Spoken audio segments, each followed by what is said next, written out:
Olá, o Papo de Mãe está no ar. Muitos bebês, logo nos primeiros dias de vida, apresentam sintomas de refluxo. E se o diagnóstico for mesmo de refluxo, é necessário fazer tratamento. A criança não consegue se alimentar direito e começa a perder peso. O refluxo pode ser passageiro ou levar anos para ser curado. Veja os destaques do programa.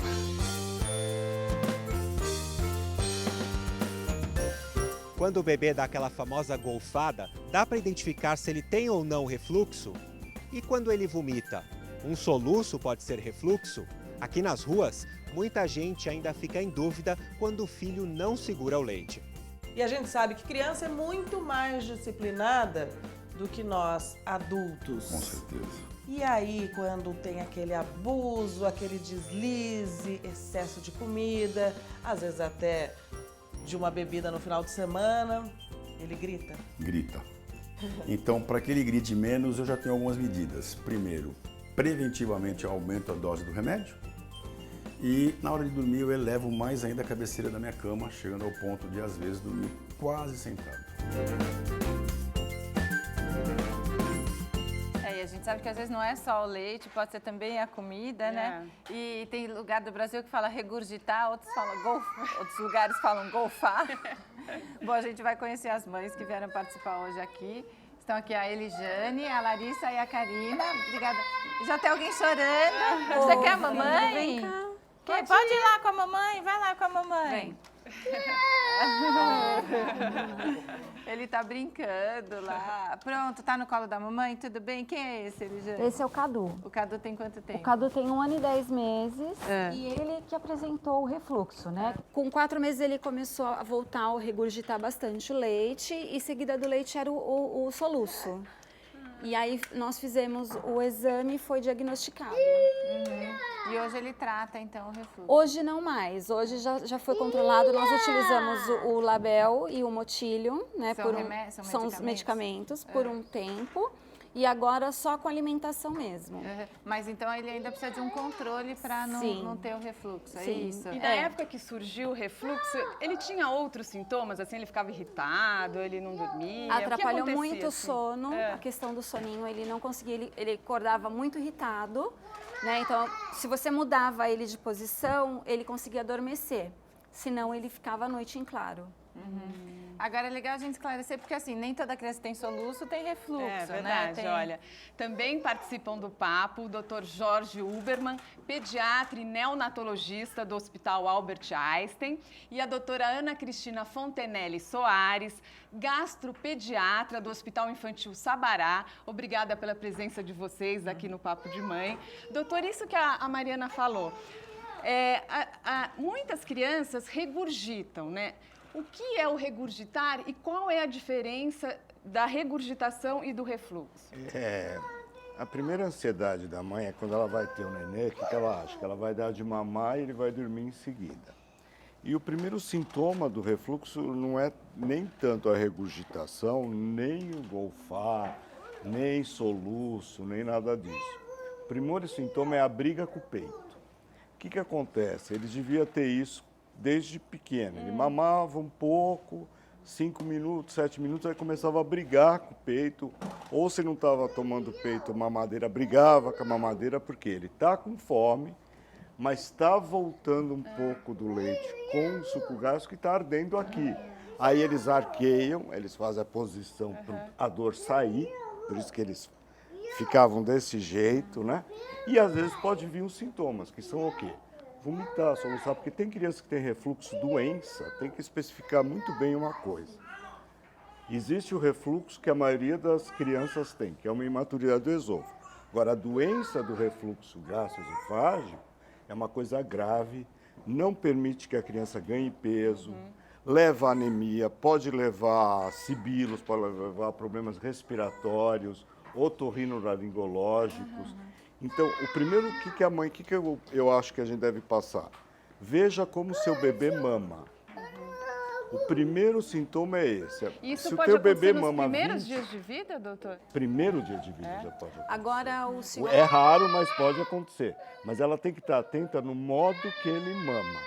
Agora o senhor falando, eu me recordo que quando eu colocava o Cadu no peito para mamar, ele começava a gritar. E eu achava que eu não estava produzindo leite. Não, e aí o grande acha que é problema é que fome, aí a mãe sempre imagina que ela não tem leite. Então ela volta no pediatra.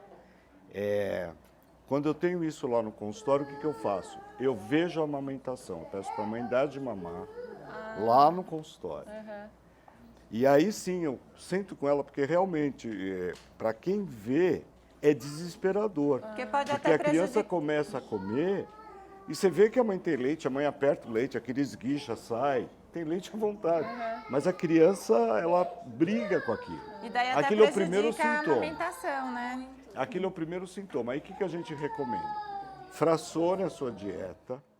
A segunda recomendação é tentar retirar da dieta da mãe o leite, porque o refluxo pode estar associado a uma alergia à proteína do leite.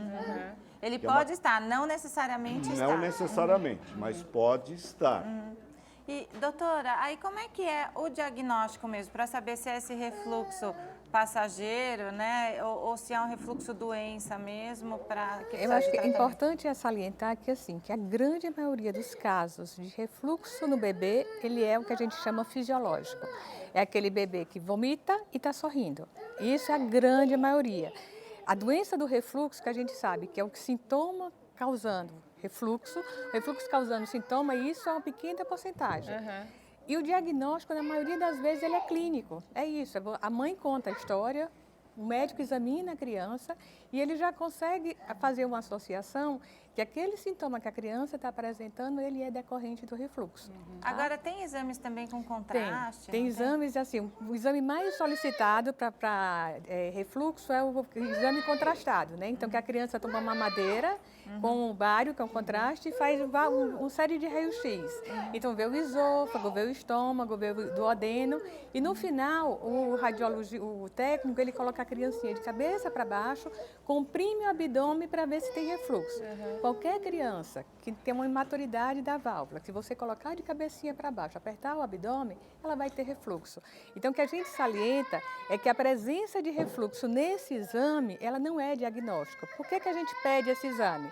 Porque a criança pode vomitar, pode regurgitar e não ser refluxo. Então, ela pode vomitar porque ela tem uma malformação do esôfago, do estômago. Então, o médico pede porque para afastar que ele tem alguma doença congênita. Ah, legal. E essa recomendação das mães, depois de amamentarem, de ficarem com o bebê em pé durante meia hora, bater nas costinhas, isso evita o refluxo Isso é fundamental. também? Talvez assim seja a coisa mais importante do tratamento do refluxo. Você pode fazer todos os tipos de medicamento, pode trocar fórmula, como trocou, mas após a mamada, colocar a criança pelo menos 20 a 30 minutos em pé. Por que você coloca? Porque você ajuda o esvaziamento gástrico. Se o estômago esvazia, não tem o que regurgitar. E o grande perigo é alertar as mães também não amamentarem à noite deitado, que isso é uma mania que tem. Não vou nem tirar do berço que está dormindo e vou dar o leite Não pode. ali. É melhor acordar e levantar. Larissa, os seus filhos quem são? Os meus filhos são a Ana Alice, de 9 anos, e o Raul, de 1 ano e 2 meses. E quem que teve o refluxo? Ambos. Os dois Ambos tiveram têm dois? refluxo. Na verdade, ambos são o pai. Tudo que o pai teve, eles resolvem ter. Então, o pai teve um refluxo muito severo, os dois também tiveram. O pai teve crise de otite, de chegar a molhar travesseiro, os dois também têm. Só que na otite é menos grave. A otite também pode ser provocada pelo problema do refluxo? Todos os sintomas otorrinolaringológicos, porque você tem que imaginar que quando volta, faz o exame né? que a doutora falou, por exemplo, tem alguns outros, mas tem o raio-x contrastado, eles medem até onde vai o refluxo. Tem refluxo que vem até aqui. E aqui Vai para as começa... vias aéreas. Exatamente, começa a ter inflamação, infecção e pega tudo isso, então dá amidalite, faringite, otite. Mas o caso dos seus filhos é alergia ao leite? Não, a Alice teve um refluxo mais moderado. Ela regurgitava umas 2 vezes ao dia, 3 no máximo. Já o Raul não. O Raul, no nascimento, na sala do parto, ele já regurgitou muito. Aí quando ele foi pro bercinho aquecido, ele regurgitava tanto que minha mãe chegou em desespero, bateu lá, a enfermeira olhou pra ela, mas ele tá regurgitando muito, tô com medo. Aí pegaram, aí a hora que ele chegou no quarto, que eles vieram mostrar pra mim, ele blá, vomitou tudo em cima de mim. Mas assim, o dela era uma coisa que incomodava, que atrapalhava o crescimento ou não? Você teve que tratar o refluxo dela? Nela, a gente morava em Minas, numa cidade muito isolada. Para chegar no hipermercado era 1 hora. Então, ela foi mais... Era um refluxo normal, não era uma normal. doença. Esse fisiológico, de adaptação. Adaptação. Que Isso. passa com o tempo. Passa com o tempo. Graças a Deus, nós temos um pediatra maravilhoso, que sempre foi... Ele é muito sincero. Ele fala pra mim, olha, como você faz o aleitamento exclusivo, vamos esperar, que não tem remédio melhor, vamos ver.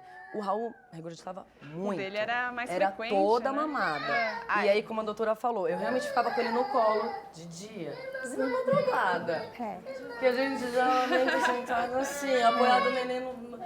Aí, o que eu fiz? Você quer ir com ele um Pode pouquinho? ir, pode ir. Pode ir lá um pouquinho. Mãe, passear, mamãe. Eu tenho E que te Larissa mostrar. incomodava ele? Ele Então, deixou de ganhar peso? Aí o médico falou isso, falou, olha, nós vamos observar o seguinte, se ele começar a emagrecer ou se ele ficar muito abatido, tristinho, aí a gente entra com o tratamento multílio ou alguma coisa mais séria. Vamos observar. E ele, o meu médico, ele é maravilhoso, ele falou pra mim, olha, vamos dar até 11 meses pro Raul. Se não parar aí, que eu acho que quando esse esfíncter começa a ser formado, aí nós vamos ver Ele uma fica coisa... em pé, a criança já começa a andar, muda a posição. Exatamente. A alimentação E hoje ele- muda também, né? Eu Já parei o começa a dar aleitamento- pastoso para a criança. Eu parei o aleitamento com 10 meses. Eu tive um grave problema também para amamentar. Eu tive muito leite do Raul. E ele mamava assim, um pouquinho e já ia dormir. Então eu tinha que tirar, doei muito leite. Eu tinha muito leite. Na maternidade, pro segundo dia, eu já estava doando leite. Foi de 11 para frente, eu digo 11 e uma semana, acabou. Olha só. Cessou.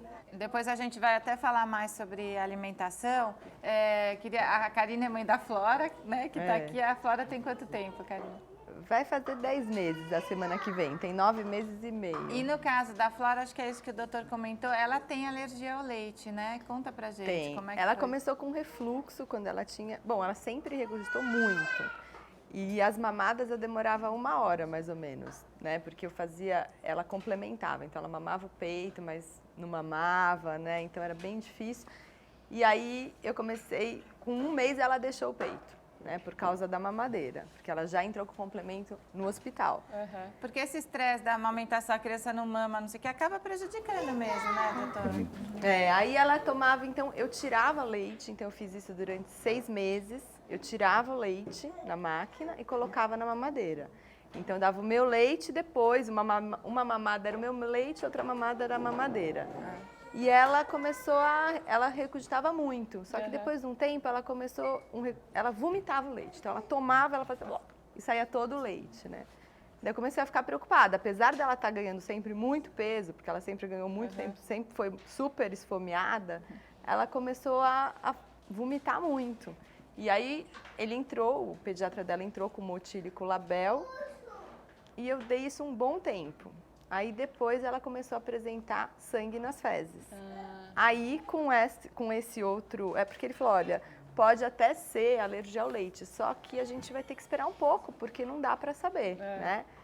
E com o sangue nas fezes ele falou, vamos tentar então mudar a fórmula, né? E aí a gente começou a mudar a fórmula. E eu também comecei a fazer a dieta, né? Porque daí se você não toma leite, você pode dar o seu leite pra ela. Aí você pode dar seu leite para ela, né? Porque daí não passa a proteína Não do tem leite problema, da vaca, não tem né? Porque problema. o problema é o leite da vaca, né? E daí quando ela deixou de ingerir essa proteína do leite, aí melhorou o refluxo? Aí melhorou muito o refluxo. Parece assim que foi, né, uma coisa assim bem associada mesmo. E hoje ela não toma remédio? Não, hoje Pra ela, refluxo. logo depois que ela mudou o leite, a fórmula, né, ela, para se adaptar a essas novas fórmulas também não é fácil, porque elas têm um gosto muito diferente do leite materno e de qualquer outra fórmula, Essas né? fórmulas sem proteína do leite. Inclusive muitas delas cheiram peixe, né? Porque na É um cheiro realidade, de peixe. o que acontece? A proteína do leite de vaca ela é uma proteína grande. Né? E ela pode atravessar a mucosa intestinal e dar alergia. Essas fórmulas que a gente chama hidrolisadas ou fórmulas de aminoácidos, eles fazem quebra dessa proteína em partículas menores. E essas partículas, ela não tem o poder de causar alergia. Então, na realidade, é como se digerisse a proteína fora do organismo. Então, quando você faz isso, você modifica o sabor da fórmula. Então, são fórmulas realmente que têm um sabor super desagradável. Algumas têm um cheiro desagradável, mas assim, é impressionante que as crianças que têm alergia, quando elas tomam essa fórmula, elas tomam com prazer, porque não faz mal. Então, elas ficam ávidas e estão com fome. Então, quando vem aquele alimento que não faz mal, elas ficam assim super bem. E essas fórmulas são fornecidas pelo governo? São fornecidas pelo governo. Porque essas fórmulas são muito caras? São. Karina? Uma lata desse leite que a minha filha toma atualmente custa uns R$200, 180, R$200. Quando o bebê só toma leite, dependendo do tamanho, às vezes ela toma uma lata por semana, né? Então... doutora, mas toda criança que tem alergia a leite vai ter refluxo ou não necessariamente? Assim, na realidade, a principal manifestação de alergia à proteína do leite na criança é a colite alérgica, ou seja, a criança vai ter sangue nas fezes. Tá. Pode ser que ela tenha Aí o refluxo é outra manifestação, mas a principal é o sangue nas fezes. Tá, legal. E só uma coisa que eu podia falar bem rápida, é que assim, aqui em São Paulo, esse programa do governo de distribuir leite, ele já tem uma tradição. Mas nos outros estados do país, não. Agora é que o SUS está incorporando isso para todo o Brasil. Então, é uma conquista da incorporação dessas fórmulas para todo o Brasil, no SUS. Tá legal. Tá bom. Então, olha, no próximo bloco nós vamos receber aqui também a nutricionista e nutróloga Marisa Thompson. Fique agora com Marcelo Zanini, um papo pelas ruas sobre refluxo. Quanto tempo ela tá? Ela tem 3 anos. 3 anos. Até o primeiro ano de idade, ela apresentou algum tipo de refluxo? Sim. Como é que você descobriu? Olha, porque assim, ela sentiu uma azia, né? E sempre que ela comia, queria voltar.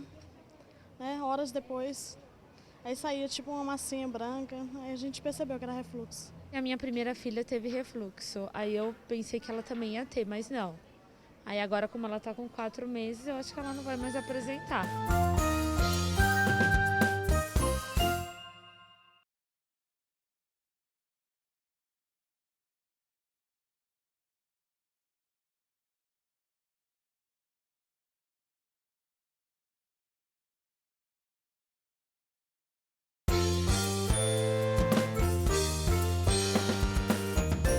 A senhora desconfiava, ou a sua filha desconfiavam que era refluxo? Ela fez exames, mas aí não, a médica achou que era intolerância à lactose. Aí trocou o leite, foi trocando, ela foi melhorando. E hoje, como é a vida dela? Hoje, normal. Você sabe o que é refluxo? Eu tenho algumas dúvidas, mas assim, o que eu sei por cima é que a criança regurgita depois de mamar, essas coisas. Que tipo de dúvida você tem? Ou, por exemplo, quando a criança regurgita, qual que a gente tem que... os cuidados que tem que tomar com criança que tem refluxo? Sintomas, você sabe? Isso. Não sei. E você sabe a diferença entre regurgitar e vomitar? Regurgitar, acho que a criança não chega a colocar para fora. Volta, vai para a boca e depois volta de novo. Doutor, a gente vê que as pessoas ainda confundem muito, né? O que é vômito, o que é regurgitar e meio que generalizam. Qualquer criança que regurgita, falam, tem refluxo. Tem ainda uma Mas não está confusão, totalmente hein? errado. O refluxo, ele é fisiológico. Até o 6º mês ele vai acontecer, vai existir. E a criança vai ter os regurgitos, os vômitos, seja ele mais tipo exorcista ou não, mais contido, né? Eu acho que... Quer dizer que tem níveis, né? São os níveis de refluxo, né? Exatamente. O que a mãe tem que estar atenta, e é o recado que eu acho que tem que passar aqui tem refluxo, ou está vomitando, está regurgitando, mas seu filho come bem, confortavelmente, está ganhando peso, despreocupe-se. Mantenha na posição. Uma coisa que foi falada aqui, que tem que ser bem atento a isso também, é a confusão entre intolerância à lactose e alergia à proteína do leite. Intolerância à lactose é só enche de gases a pessoa ou a criança, só. É uma deficiência de uma enzima. A alergia à proteína é totalmente diferente, é isso que ela falou. Sai sangue nas fezes, tem criança que tem tosse, tem sibilo, tem criança que tem problema de pele, depende do tipo de alergia e como ela é mediada. Mediada porque tem uma alergia que é por uma célula e outra que não é por célula. Algumas curam, outras não. Então é muito importante isso, Porque senão você vai falar generalizar e todo mundo está achando que tem tudo. Olha, agora aqui com a gente está também a nutricionista e nutróloga Marisa Thompson. Obrigada pela presença aqui no Papo de Mãe, Obrigada doutora. a vocês pelo convite. Então, a gente já falou um pouquinho aí da alimentação da Karina, que a filha dela tem alergia, mas assim, as mães que amamentam e o filho tem refluxo, o filho não tem alergia, a alimentação pode influenciar? É importante ter uma alimentação própria para não causar, uma alimentação específica para não causar refluxo na criança? Então, na verdade, é assim, como o doutor falou, a intolerância, né, e a alergia alimentar são bem distintas, né? Mas quando a mãe está amamentando na primeira fase de vida, primeiro tem que se identificar qual é o tipo do refluxo, se é uma alergia, se é um refluxo, para a gente conduzir a alimentação da mãe. Tá? A partir do momento que ela está ainda amamentando, ela acaba interferindo sim na alimentação do bebê. Então a dieta vai ser específica para a mãe. Ela que vai ter que se privar de comer alguns alimentos. E o tá? leite materno causa menos refluxo? O leite materno, ele tem uma absorção de quase 90%. Então, ele é completo em tudo, né? E até 1 ano de idade, a gente ainda persiste que as mães amamentem por esse motivo.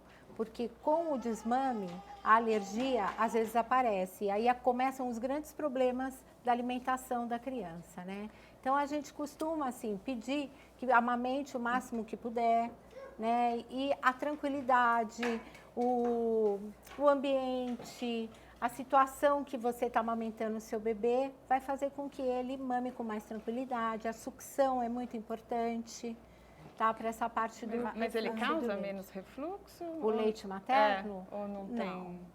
Não tem. Agora, como no caso da Karina, né, que foi diagnosticada a intolerância, a alergia à proteína do leite. Aí, de fato, a mãe que amamenta tem que deixar de ingerir a proteína do leite. Na verdade, é assim, a gente culpa a vaca, né? Mas é a proteína animal. Então, não importa se é vaca, se é cabra, isso é muito importante que todo mundo saiba. Principalmente no interior, a gente escuta muito, né? Falar, não, tirei o leite de vaca e o meu neném melhorou com o leite de cabra. Não dá, a proteína animal é uma só. Tá? Então, se você tem essa alergia, aí a mãe, durante a amamentação, ela que vai se privar de comer alguns alimentos, porque tudo que ela come vai para o leite materno. E, consequentemente, o nenê vai ter uma absorção difícil. Agora você falou que a mãe que tem um bebê com um refluxo fisiológico não precisa mudar a alimentação dela, precisa mudar aí alguns hábitos, mas e a criança que tem esse refluxo fisiológico? A hora que ela começa a se alimentar, ela precisa de alguma alimentação específica? Precisa, ela precisa. Qual ela é essa precisa, alimentação? A alimentação é assim, a gente costuma ir introduzindo aos poucos os alimentos, né? Assim, eles começam com sopinha. Então, vamos pôr 3 legumes, introduz os grãos devagar. Então, a mãe é o termômetro para mim e para os médicos de estar sabendo quais os alimentos alérgicos para a gente conseguir identificar. Porque igual o leite, o alimento volta também? Ele volta. Volta? Então, mas é só o E alimento esses que der alimentos são alergia? cítricos. Mas só para entender, só para a gente não confundir de novo a alergia. São alimentos que dão alergia naquela criança ou não necessariamente eles dão alergia, mas eles provocam refluxo? Existem, quando você tem já esse diagnóstico, né, essa fragilidade, existem alguns alimentos alergênicos. E mas daí eles provocam refluxo? Eles acabam acentuando, intensificando, né? Por exemplo, a minha filha ela começou com frutas, né? Aí eu tive que parar, porque voltou sangue nas fezes. Então eu tive que começar a alimentação da minha filha muito pausadamente e eu dava um alimento por 4 dias. Então eu comecei a dar carne testando 4 dias. Aí depois comecei a dar os legumes para conseguir fazer um almoço, uma refeição, em vez de começar pelas frutas. As frutas foi a última coisa que eu fui dar. Karina, e daí você reparava que, por exemplo, tinha fruta que que prejudicava mais ela, ou algum legume, dava para você testar isso? Assim, Então, por exemplo, que alimentos que ela não, que era difícil para ela ingerir? Então, foi por isso que eu tinha que testar 4 dias. Ela não teve nenhum problema com nenhum alimento, mas quando eu comecei com as frutas, porque normalmente começa com 4 meses, né, a comer uma frutinha. A minha filha só começou a comer com 6 meses, né? Então, com 6 meses, ela começou a comer legumes, né? Porque eu comecei a dar frutas, mas a fruta teve reação. Então, o pediatra, para formar uma refeição, porque a fruta não é uma refeição e não vai substituir uma mamada, mas uma carne, um legume, um verde, né? Substitui. Então, começou pelos legumes e pelas proteínas. E, Elijane, hoje como que é a alimentação do seu filho? Ele está com 1 ano e 10 meses. Ele está com 1 ano e 10 meses. Eu percebo assim que tem alguns alimentos que eu não posso jamais dar à noite porque ele tem crise de refluxo. Igual o feijão não posso oferecer para ele. A carne vermelha também, assim, se comer, com certeza à noite ele vai ter a crise. E ele acaba tendo mais facilidade na questão da digestão com os alimentos mais pastosos. Então, eu sempre ofereço uma coisa mais pastosa para ele, porque a impressão que eu tenho é que ainda ele não está totalmente formado, né? Não está totalmente curado para que ele possa esses alimentos mais pesados. E você procura fracionar a alimentação também, dar um pouquinho por vez? Ou nessa faixa etária já não faz mais diferença? Fracionar a alimentação?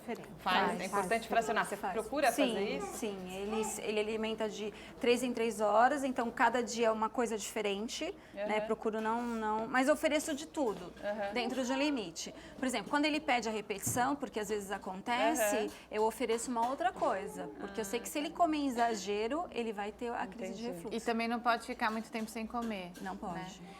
E quando você fala que ele vai ter a crise de refluxo, aí nessa idade, o que é a crise? Então, depois que ele dorme, né, aí ele acorda tossindo, assim, uma tosse que é uma tosse seca, não é uma tosse normal, é como se ele estivesse realmente com uma alergia. Né? E ele tem azia, ele reclama de queimação, alguma coisa assim? Algumas coisas que eu percebo, por exemplo, o suco de laranja, quando eu ofereço para ele faz eca, ele já não aceita, porque acredita que deva queimar alguma coisa. Agora, olha que interessante, quer dizer que a tosse, doutora, também é um sintoma de refluxo? A tosse é um dos sintomas do refluxo, assim como a rouquidão, assim como o soluço. E o que a gente indica nesses casos é que assim, a tosse pode ser por refluxo, mas também pode ser por outros motivos. É que nesses casos se faça o exame, para você tentar correlacionar que naquele momento que a criança está tossindo, ela possa também ter refluxo, ou se aquela criança tem doença do refluxo, a gente chama patológico, não mais o fisiológico. Então, quer dizer, não é um xarope que vai resolver a tosse, mas o tratamento do refluxo. E aí, existem 2 exames que são indicados nesses casos. Um deles é a pH-metria, que é um exame que envolve a passagem de sonda pelo nariz. A criança fica 24 horas com essa sonda, mas ele consegue quantificar os episódios de refluxo. Então, porque a gente está falando aqui do refluxo que a criança regurgita, mas a gente tem que lembrar que o refluxo ele pode ficar só lá embaixo, queimando o esôfago e não exteriorizar. Entendi. E é esse refluxo, às vezes, que fica lá queimando, que a mãe não vê que está causando sintoma e que não está sendo tratado. Ele é oculto, um refluxo oculto. E aí precisa se investigar, né? Ou com pH-metria, e agora, mais recentemente, que chegou no Brasil, a impedância, que ele é uma pH-metria muito melhor, porque ela consegue diferenciar quando a criança está se alimentando, quando a criança está tendo refluxo, se é o refluxo de conteúdo gástrico, se é o conteúdo de refluxo que não é ácido, se a criança está rotando, então é o gás que está voltando, então é um exame muito mais completo. Então, nesses casos, existe a indicação de passar com o especialista, de fazer um diagnóstico mais preciso para saber se essa criança tem que tratar, porque ela só vai melhorar se ela for fazer um tratamento específico para o refluxo. E Larissa, a alimentação dos seus filhos hoje como que é? No começo, com o Raul foi a mesma coisa. O Raul com suquinho não foi bem, ele regurgitava muito, então nós adiamos. Eu comecei também com a papinha. Só que em vez de fazer como dela 4 dias a mesma coisa, eu comecei como minha vovó dizia. Eu coloquei uma mandioquinha um dia. O segundo dia foi a mandioquinha e a cenourinha. Aí no terceiro dia foi mandioquinha, cenourinha e chuchu. E isso hoje em dia já é normal. Agora a gente já abusa dos sucos. Com 11 meses ele parou de regurgitar, então até 1 ano ele ainda tossia à noite, agora eu já posso dar suco. Então eu faço laranja com beterraba, couve com abacaxi, 3 tipos de fruta. Às vezes meu marido fala, ai, que nojo, mas é o que o doutor falou, o paladar dele é diferente. Então ele aceita muito bem os suquinhos. E aí dá até para diminuir um pouco do leite durante o dia, da fórmula, alguma coisa assim. Mas é um alimento bem pastoso, líquido não vai, sopa ele não toma, ele nem começa a comer, porque eu acho que ele sabe que isso vai voltar. Então, quer dizer, doutor, pelo que a gente está vendo, o refluxo, quando é doença, ele não tem uma cura total, né? Ele tem um controle. Exatamente. Nenhum deles tem, mesmo quando não é doença, você vai tratar os sintomas do refluxo, você vai melhorar a vida. Como? Com a posição e com a dieta. Vez ou outra, você vai ter que lançar mão de medicamento. Depende do refluxo. Então, tem gente que vai ter até a vida adulta isso. Vai ter que conviver Até sempre. Vai ter sempre. Nós temos. Qual de nós aqui não come um alimento e fala assim, nossa, Não caiu bem, né? isso aí não vai cair bem. Eu vou comer ou bebe alguma coisa e sabe que não vai ficar legal. Inclusive, olha, a repórter Fernanda de Luca foi conversar com um adulto que é médico e que convive com refluxo. Vamos ver, então, como é que é para um adulto conviver com a doença. E se engana quem acha que refluxo é doença só de criança. E médico, não fica doente? Claro que fica e tem também refluxo. Prova disso é o Dr. Sérgio, pediatra, mas que hoje não vai falar como especialista, mas sim como paciente. Agora, antes de começar, eu sei que médico-paciente é péssimo para cumprir as ordens. Verdade. Confessa. Péssimo para cumprir aquilo que a gente manda os outros fazerem. Isso é verdade. O diagnóstico de refluxo veio aos 21 anos, mas isso deve ter começado lá na infância. Provavelmente congênito. E eu não tinha diagnóstico, até que uma primeira vez eu tive a oportunidade de vomitar sangue e me senti obrigado a fazer uma endoscopia e foi feito um diagnóstico de hernia de hiato com refluxo gastroesofágico. O tratamento começou logo na sequência? Imediatamente. O pilar do tratamento do refluxo, os pilares, são 3. Medicamentoso, nutricional e postural. Então, imediatamente após eu comecei a tomar o remédio para o refluxo, evitar tomar líquido antes de dormir e elevar a cabeceira da minha cama. Preventivamente eu aumento a dose do remédio e na hora de dormir eu elevo mais ainda a cabeceira da minha cama, chegando ao ponto de às vezes dormir quase sentado. É mesmo, porque tem uma queimação. Muito forte. Vem daqui de baixo. Da boca do estômago, sofre por trás desse osso que chama-se externo e às vezes chega até a garganta. A famosa pirose, queima. Parece que você comeu carvão aceso. E nunca um especialista, um gastro, disse que seria necessário operar? Você achou melhor que era levar no tratamento medicamentoso? Então, para o tipo de refluxo que eu tenho, que é causado por hernia de hiato, o único tratamento é cirúrgico. O resto é paliativo. O problema é que, algumas vezes, depois da cirurgia, a pessoa perde a capacidade de engolir alimentos sólidos ou tem uma digestão um pouquinho atrapalhada. E eu, pesando relação custo-benefício, preferi não operar. Esse aqui é o famoso travesseiro anti-refluxo. Esse aqui é infantil, né? Exato. Esse aqui eu uso durante a consulta no consultório aqui dos bebezinhos. Na hora de examinar, eu coloco a criança aqui, de forma que a altura do abdômen fique mais baixa do que a altura da boca, evitando que durante o exame a criança regurgite. E para o adulto é a mesma coisa, só que o travesseiro ele é mais largo. E a ideia, posso? Claro. Colocá-lo embaixo do colchão, elevando o colchão do adulto, de forma que a cabeça dele fique mais alta do que o quadril. Isso diminui consideravelmente a chance do estômago refluir para a boca. E outra dica prática, de paciente. Não beba líquido 2 horas antes de ir deitar. E aí, então, é conviver com bom e velho refluxo. Até que a morte nos separe. E que seja bem longe, né? Durante muitos anos convivendo com ele ainda. Então tá certo. Doutor, muito obrigada. É um prazer enorme. Da próxima vez, já fica aqui o convite do Dr. Sérgio para ir no estúdio como especialista. Aí mas hoje aqui é paciente, ó, mais ou menos comportado. Aí, não, nem um pouco. Não.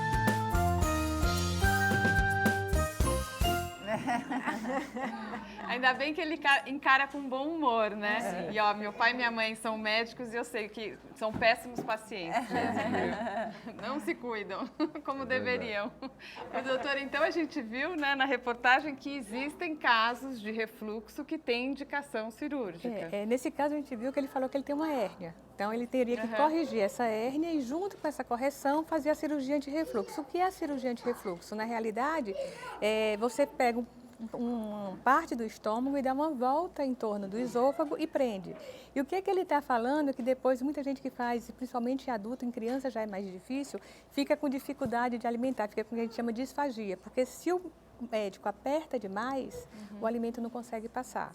Se ele deixa muito folgado, ele continua tendo refluxo. Então, para o cirurgião encontrar o ponto certo e do que é que ele vai deixar esse tônus bom, é difícil. Mas em criança, quando que a indicação Indicação cirúrgica? é muito difícil a gente indicar a criança, por quê? Porque à medida que a criança vai crescendo, o esôfago vai aumentando, o estômago vai mudando de posição. Então, essa cirurgia desfaz. Então, quando é que a gente indica? Em criança pequenininha, quando ela tem a risco aquelas de morte súbita, aquelas crianças que aspiram, uma criança que tem um risco de morte. Se não tem, a gente dificilmente indica. Tá bom, então a nossa conversa já continua, hein? Fique com a gente aqui no Papo de Mãe. Hoje estamos falando sobre refluxo. Alguma vez os seus filhos ou seus netos tiveram refluxo? Não, só minha neta que teve agora, recente, né? E a gente acabamos descobrindo por causa do leite que ela tomava e regurgitava para fora. E o que foi feito para que ela não fizesse mais isso? Foi feito um tratamento, né? E aí ela acabou. Hoje ela não tem mais, graças a Deus, né? Hoje ela não tem. Hoje ela toma leite numa boa? Numa boa hoje, graças a Deus.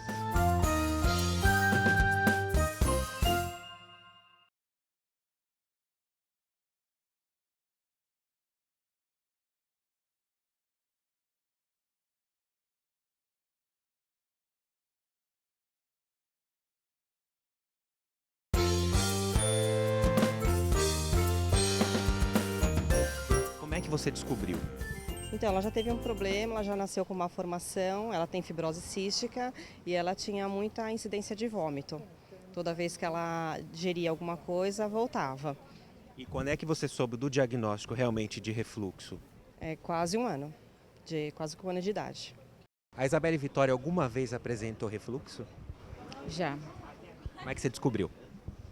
Ela tinha náuseas. Ela chorava bastante? Chorava. E aí o que você fez para evitar esse refluxo? Então, ela pôs a gastro, né? Porque ela tem uma cardiopatia, ela mama pela gastro agora. E aí agora como é que ela tá? Tá bem, fazendo tratamento tá bem agora, graças a Deus. Doutor, a gente viu as mães falando ali de 2 outros problemas que causariam refluxo. O que é a fibrose cística? É uma doença das glândulas, ela produz um excesso de secreção e a fibrose cística pode ser do caso mais leve até o mais grave.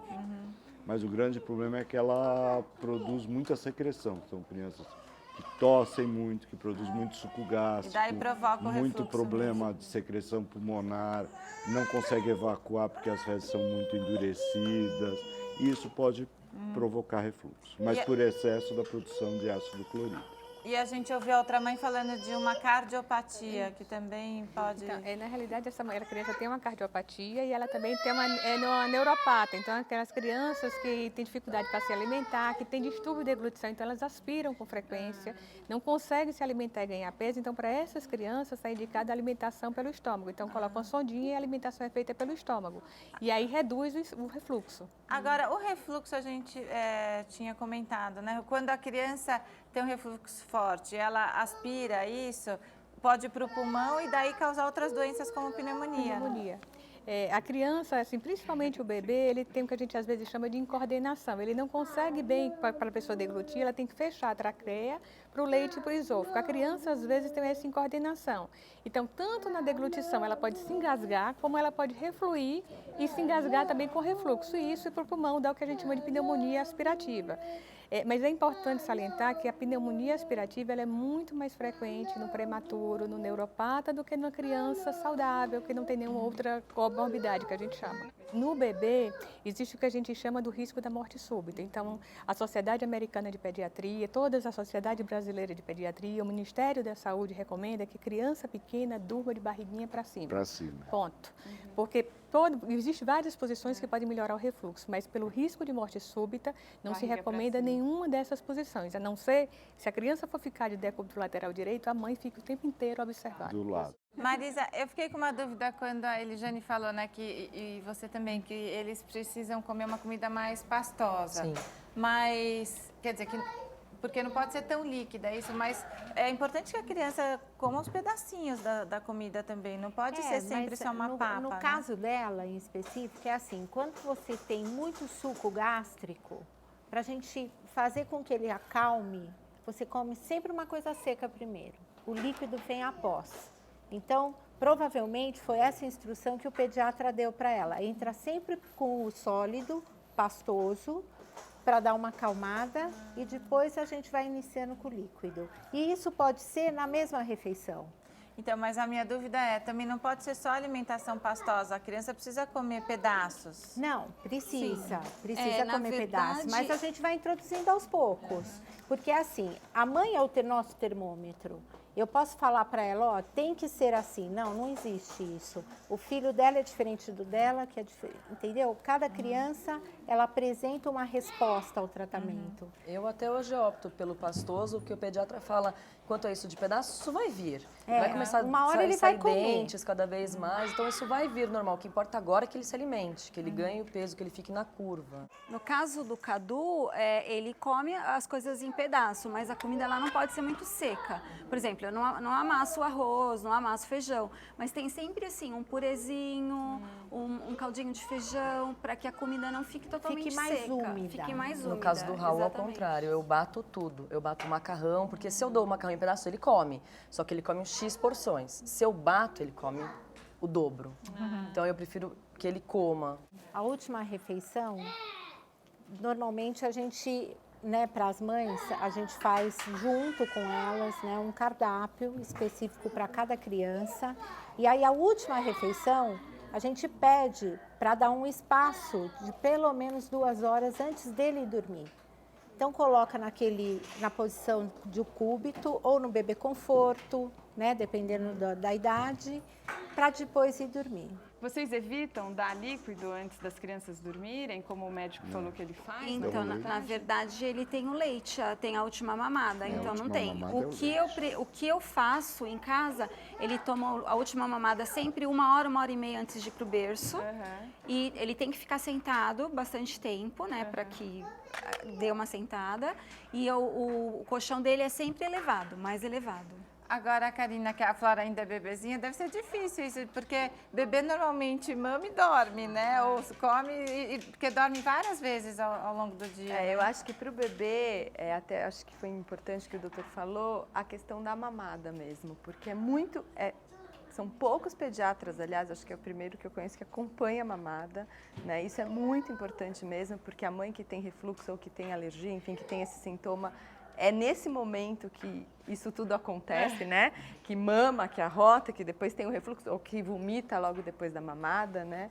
E acompanhar isso porque fica sendo um tormento para a mãe, né? Porque a cada 3 ou 4 horas você fica 1 hora ali com o bebê, ou que regurgita, ou que você tem que ficar de pé até ele arrotar, e às vezes demora muito tempo. A minha filha comia etapas, então ela tomava um pouco assim da mamadeira, aí ficava meia hora para arrotar, ela tomava outro pouco da mamadeira. Era o dia inteiro, praticamente, em função disso, então. É. E daí você ficava com medo de colocar para dormir assim que ela mamava e ela ficava com sono?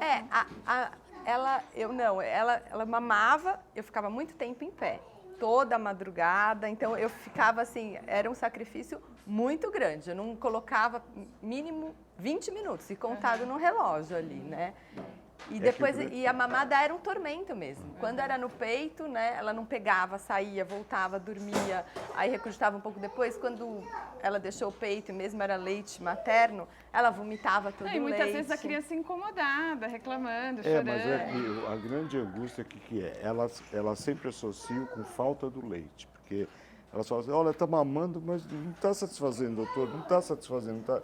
Aí o pediatra vai lá, põe na balança, vai aquele bruta peso. Fala, mas gente, não está satisfazendo, como é que está ganhando peso? Por isso que eu faço a consulta da mamada. Porque é uma ansiedade muito grande. E 90% dessas mães, mesmo que o pediatra não dê, ela vai atrás de alguém que dê um complemento. Porque ela acha que aquilo é fome. E não é é o incômodo da criança. É o incômodo da comida. No caso do Raul mama, ele dorme à tarde, tendo soninho na manhã, da tarde e dorme normalmente à noite. E ele mama toda vez antes de dormir. Mama e já automaticamente deita de lado, que é onde ele dorme, e depois eu sempre tento virar ele ainda. Só que ele está apresentando esse caso de otite. E estamos tentando tirar essa mamada, só que é impossível. Ele não dorme enquanto ele não mama. Mas você não dá, desculpa, você não dá ele mamando ele deitado, você dá em pé. Não, deitado. Ele deitado, então ele tem otite porque você está dando ele deitado. Você tem que levantar, não pode. porque ele não consegue mobilizar bem o líquido e deglutir, fica com o líquido, ele termina entrando no ouvido aí, e dando. exatamente. Não tem nada a ver com refluxo. E outra coisa que você tem que saber, a tuba auditiva, que é isso quando a gente desce a serra, como é que a gente estampa o ouvido? Abrindo a boca. A tuba auditiva da criança até uma certa, ela é reta. Então, muito do alimento que você vai direto, diferente da nossa que já entortou. Por isso, até que na hora de amamentar, não pode deixar o bebê deitado, ele tem que ficar em pézinho, no peito. Eu tenho bebês com refluxo que senta aqui, põe uma perna de cada lado e a mãe amamenta assim. Sim, eu já É a amamento. única forma que dá certo. Então, não dá Eu deitado. também sempre mantive a Flora sempre de pé, né? E mesmo a minha filha sempre dormiu muito, então desde pequena dorme a noite inteira. E aí, para dar mamada noturna, eu tiro ela dormindo, coloco ela sentada, dormindo, e daí ela mama. Se você fizer isso, talvez melhore. Agora a gente tem um comentário de um telespectador, né? A gente recebe muitos comentários e alguns a gente gosta de ler. É uma aqui. delícia dividir com vocês essas mensagens, né? Eu quero agradecer a mensagem carinhosa que a gente recebeu do telespectador Daniel Aguiar, de Teresina, no Piauí. Ele falou que adora o programa, escreveu que ele não tem filhos, mas tem 2 sobrinhas, pediu pra gente mandar um abraço para as sobrinhas. Então aqui um abraço para a Aimee Vitória e a Dandara e um beijo especial para o Daniel. Obrigada, viu, pelo carinho. É muito gostoso, viu, Daniel, receber essas mensagens, né? O reconhecimento do nosso trabalho e a gente espera continuar aí por muitos anos fazendo esse trabalho. Então, vou passar uma última rodada com vocês. Quem quiser mandar beijos, divulgar blog, site, Facebook. Fala, Ligiane. Agradeço a oportunidade de participar, achei bem bacana esse bate-papo e um beijo para todo mundo. Obrigada. E a Larissa? Eu agradeço também, é bem esclarecedor. Eu tenho muitas mães que me fazem pergunta por causa do refluxo do Raul, que conhecem, que sabem a história, que fui numa festa, a Larissa estava assim, estava assado. Eu mando um beijo pro Tomás, o meu sobrinho afilhado lindo. E no final do programa, a sua filha vai fazer uma apresentação pra gente, conta.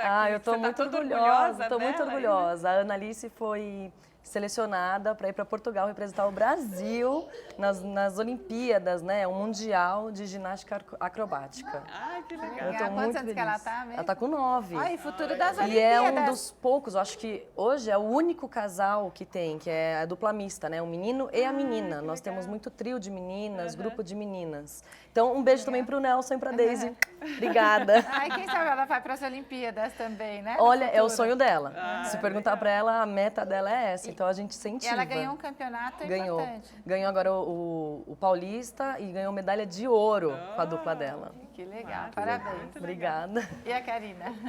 Queria agradecer, acho que é muito importante a gente colocar esses temas, né, que são temas muito atuais e que tem pouco conhecimento as mães, né, e com profissionais assim dessa qualidade que muitas vezes a gente não tem acesso, a maioria da população não tem acesso a profissionais dessa qualidade, o refluxo é tratado de forma equivocada, né, várias vezes, principalmente porque evoluiu muito, né, o tratamento, as possibilidades, então acho que tanto os pediatras como a parte de gastro, né, que é uma parte fundamental aí para as crianças, e está divulgando, que isso é muito importante. Né? E obrigada pelo depoimento de vocês, que aí ajuda aí o Brasil todo, que o Papo de Mãe vai pro Brasil todo, né? E doutora Marisa? Então, queria agradecer o convite de estar aqui no Papo de Mãe e gostaria de deixar uma mensagem para vocês, é super importante. Assim que seu filho apresentar o primeiro sintoma, procure um profissional da área, o seu pediatra, um gastroinfantil, um nutrólogo, uma nutricionista. Ela vai estar te conduzindo. Hoje em dia, 90% das curas são através da alimentação, então isso é muito importante. Cada caso é um caso, existem as peculiaridades de cada criança e é isso, gente. Eu atendo... Você tem algum site ou e-mail? Eu tenho. Eu atendo no IPGO, que é um instituto, e que a gente dá cursos para mães e para gestantes. E o site? Tá? É www.ipgo.com.br. Tá legal, obrigada. E o doutor? Não, queria agradecer também. Achei muito importante. Acho que as mães são grandes heroínas que passaram por esse período aí de angústia dentro desse quadro do refluxo, porque você imagina um monte de coisa ruim que vai acontecer com a criança. Explicar que tem blogs, tem hoje vários lugares que a gente pode procurar e que sempre insistir com quem está te atendendo que você não está satisfeita e aquilo não está indo bem. Ele sempre tem que te ouvir nesse aspecto. Não é porque o seu filho está ganhando peso, está crescendo, que a coisa está bem. Ele não está ali com você 24 horas vendo a angústia que você está passando o dia inteiro para poder dar comida e para aquela criança estar bem. O que algumas mães não fazem, vocês estão fazendo. Então as pessoas podem escrever para a gente encaminha para você, esse doutor. espaço. Mas eu agradeço muito a gente poder, e foi um programa de muito esclarecimento. Vai ter uma audiência maravilhosa, vocês vão ver. Obrigada. A doutora Ana? Eu gostaria de agradecer, achei muito interessante o depoimento das mães e participar junto com o pediatra, com o nutrólogo, que são outras visões da doença do refluxo. Eu quero salientar que, assim, que a doença do refluxo ela é a grande minoria. Grande parte do refluxo fisiológico que vai melhorar com o tratamento postural, com orientação da mãe, com às vezes modificação da dieta, medicação, exame, é uma pequena parcela. Né? E para divulgar, eu acho que o Hospital Infantil Sabará, que agora abriu um centro de excelência, e que dentro desse centro de excelência, que é uma proposta muito interessante, existe o Centro de Motilidade Infantil, que tem grupos de gastroenterologistas que são específicos para tratar a doença do refluxo. A gente dispõe de todos os exames, até os mais modernos, com uma impedância para fazer esses exames. E lá a gente, além de ter o especialista gastro, a gente tem um nutricionista, a gente tem um alergista, a gente tem um nutrólogo. Então, todos os pacientes, eles são vistos em conjuntos. Isso facilita bastante para a mãe, que no mesmo local ele consegue passar por vários especialistas. Qual que é o site do hospital? Hospital Infantil Sabará, .org.br, e dentro do site tem um centro de excelência. Tá legal, obrigada. Bom? Tá, obrigada a todos vocês por terem vindo participar. No próximo programa, a nossa conversa vai ser sobre a transição do ensino fundamental para o ensino médio. Ainda demora um pouquinho para ela. Eles não são mais crianças, já são adolescentes, já começam a se preocupar com o vestibular, com a escolha da profissão. E durante a semana continue acompanhando o Papo de Mãe na internet. Semana que vem tem mais aqui na TV Brasil. Até lá! Até! E agora o encerramento com a Ana Alice.